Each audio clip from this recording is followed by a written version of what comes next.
Para muita gente é quase impossível pensar no escritor norte-americano Edgar Allan Poe sem relacionar a sua figura única e exclusivamente como uma referência no gênero de horror. Acontece que a importância desse autor foi muito maior. A sua obra influenciou também outros gêneros literários, onde um dos melhores exemplos, com certeza, é o romance policial. Você certamente já ouviu falar de um detetive chamado Sherlock Holmes, criado pelo britânico Arthur Conan Doyle no final do século XIX. Esse personagem ficcional é muito lembrado por conta de algumas características, como por exemplo a sua facilidade em resolver mistérios com base na lógica, utilizando a dedução como método. Além disso, Sherlock também está sempre acompanhado do Dr. Watson, o seu amigo que, além de narrador das histórias, é também um grande admirador das suas habilidades. Pois então, sem Edgar Allan Poe, é bastante provável que o Sherlock Holmes nem sequer tivesse existido, ou que fosse talvez uma criação bastante diferente daquela que nós estamos acostumados. Aliás, tudo poderia ser diferente, inclusive o próprio gênero de ficção policial nesse estilo mais clássico, onde temos um detetive extremamente racional tentando descobrir um criminoso no meio de vários suspeitos. Outro bom nome, que certamente seria afetado também por uma suposta ausência de Edgar Allan Poe, é o detetive belga Poirot, presente em vários trabalhos da escritora Agatha Christie. Claro que tudo isso são suposições, até costumam dizer que na história o se não existe. Se fulano de tal não tivesse feito tal coisa, se o escritor X não tivesse publicado tal livro, e por aí vai. Só que a minha ideia aqui foi simplesmente mostrar o nível de influência que o Edgar Allan Poe alcançou, especialmente depois da sua morte. A questão é como ele conseguiu fazer isso, como esse escritor norte-americano foi tão influente para o gênero policial. Pode-se dizer que a origem de tudo veio graças a um conto publicado nos Estados Unidos em 1841, um conto chamado de Os Assassinatos na Rua Morgue. A história veio a público graças a uma publicação numa revista da Filadélfia chamada de Graham's, revista essa, inclusive, que o próprio Edgar Allan Poe era editor. Nessa história temos a primeira aparição de um personagem chamado Auguste Dupin, também conhecido simplesmente como Detetive Dupin. Tudo é narrado por um homem que não sabemos o nome, mas que ao longo da história se aproxima desse personagem, do Dupin, e acaba se tornando seu amigo. A leitura começa com uma espécie de ensaio sobre a habilidade de certas pessoas em analisar as coisas, em utilizar o método dedutivo como forma de compreender o mundo. Em seguida, como uma espécie de exemplo para esse ensaio, o narrador começa a falar sobre uma experiência que ele teve enquanto morava em Paris. Enquanto passeava pela cidade e também visitava uma pequena livraria, o narrador acaba conhecendo esse personagem, o Auguste Dupin, e percebe que ele era uma pessoa bastante peculiar, um jovem bastante diferente. Em linhas gerais, o Dupin vivia os seus dias sustentado por uma pequena renda que era enviada por alguns parentes seus. Ele foi parte de uma família que era muito rica, mas que por conta de vários problemas aleatórios acabou mergulhando na pobreza. O ponto é que, após esse encontro dele com o narrador, os dois se tornam muito amigos e resolvem alugar uma casa juntos para economizar. Nisso eles acabaram escolhendo uma antiga mansão que era extremamente escura e melancólica, mas que de certo modo fazia justiça à personalidade de ambos.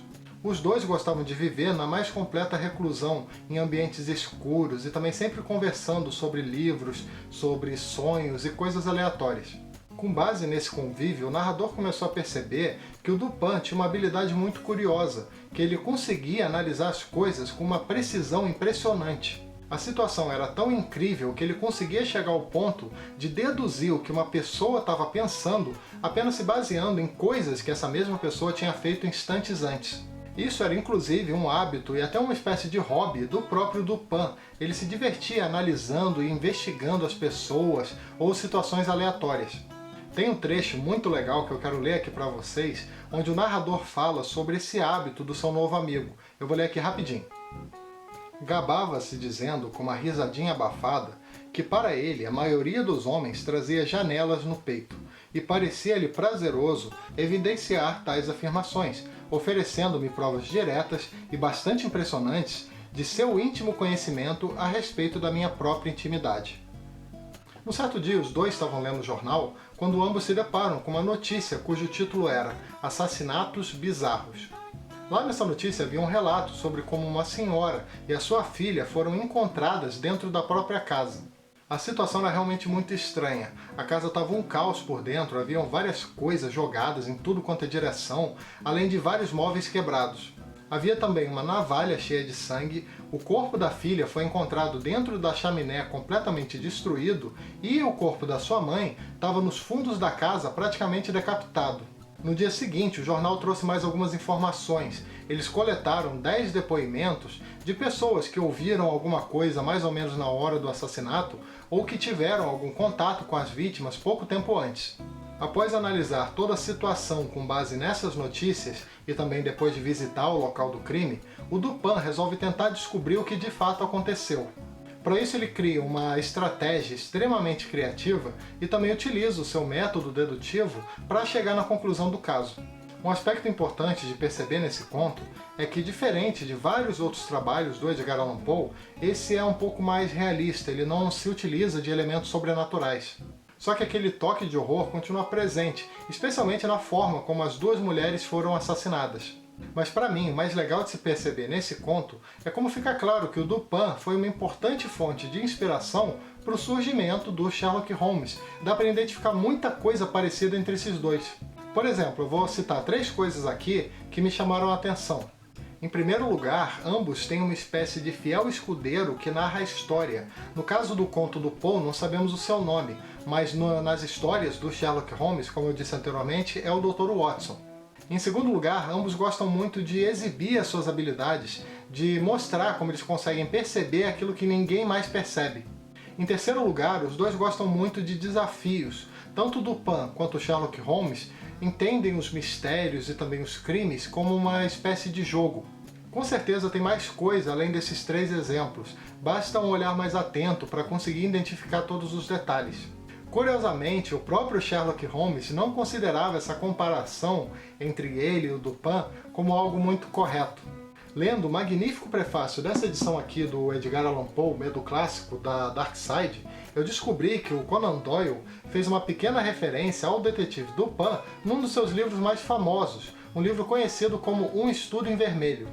Aí claro que eu fui lá dar uma olhada no livro Um Estudo em Vermelho e eu separei esse trecho aqui para vocês, que no caso, ao meu ver, tem até uma certa pitada de sarcasmo e de arrogância, que é algo muito presente na própria personalidade do Sherlock Holmes.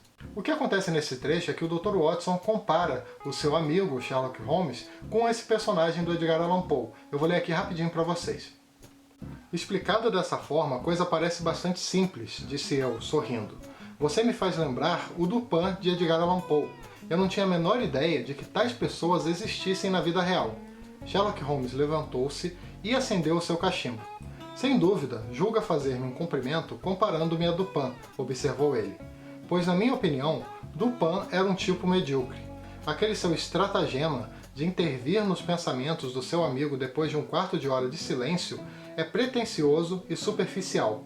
Concedo-lhe, sem dúvida, certa capacidade analítica, mas não era de modo nenhum o fenômeno que Poe parecia imaginar.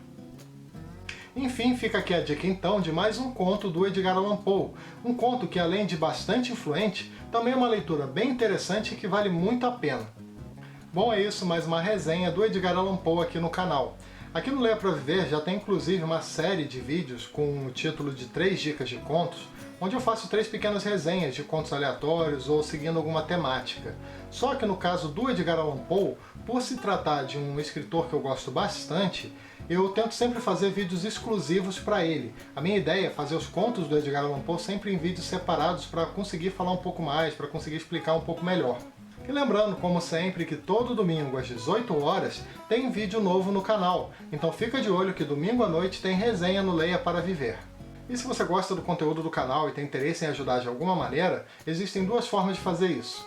Uma forma é através do Apoia-se, que é um site de financiamento coletivo recorrente, onde você contribui com um pequeno valor mensal e, além de ajudar o Leia Para Viver, recebe também algumas recompensas. O link com todos os detalhes está aqui no inicinho da descrição. A outra forma de ajudar é através dos links da Amazon, que eu deixo também aqui na descrição. Ao clicar nesses links e efetuar qualquer pedido de qualquer produto através deles, o canal recebe uma pequena comissão. Eu vou deixar aqui embaixo também o link dos livros que eu citei aqui hoje. No caso, essa edição do Medo Clássico, do Edgar Allan Poe, e também o livro Um Estudo em Vermelho. E também não esquece de curtir, que ajuda bastante o canal, se inscreve aqui embaixo para ficar sabendo das novidades, clica no sininho para receber as notificações cada vez que eu publicar um vídeo novo por aqui. Também deixa um comentário falando se você já leu esse conto ou se você já leu outros contos legais do Edgar Allan Poe. E também compartilha esse vídeo com seus amigos através das redes sociais. Beleza? Então é isso aí. Até o próximo vídeo. Tchau!